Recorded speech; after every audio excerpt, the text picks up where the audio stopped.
ওয়ালাইকুম। ওয়ালাইকুম সালাম। আপনি এখানে কি করছেন?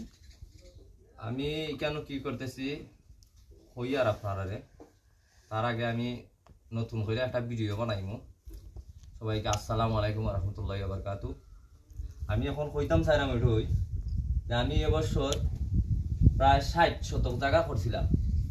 60 শতকে প্রায় 64 ডিসিমিল জায়গা, বুঝছেন নি?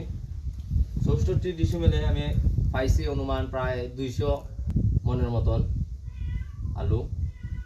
200 মনে তো অনেক আলু হয়, বুঝছেন নি? এইটা কইরা মোটামুটি আমি বহুত লাভবান আছি, বুঝছেন নি? এক কেয়ার পিছে যদি বা 30 শতক জায়গায় যদি 100 মন আলু হয় আর 60 শতক জায়গায় হইল গিয়ে আপনার 200 মন, বুঝছেন নি? আমি এটা কইরা বড় একটা লাভবান হইছি। যদি আপনারা করুন বা কর্তা চাইন আমার সাথে যোগাযোগ করবা, আমি দিমু, বুঝছেন নি? বীজ আপনারারে এই আলুর বীজ দিমু। বীজের মধ্যে এরকম গেরা আসবে, বুঝছেন নি? এরকম গেরা আসবে। এই গেরাটা আর লম্বা হওয়ার পর এটাতে মাটি মানে গাইরা রাখুন লাগবো। মাটির মধ্যে রইলে পরে তখন সময় অনেক লম্বা লম্বা সেরা দিব।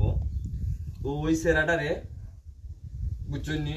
ওই সেরাটা যখন অতক্ষণ লম্বা হইব তখন এই এতটুক করে করে খাটা লাগবে গুড়ির মাটি। যদি আপনারা পারেন না অবশ্যই আমাকে বলবেন, আমি দেখাইমু।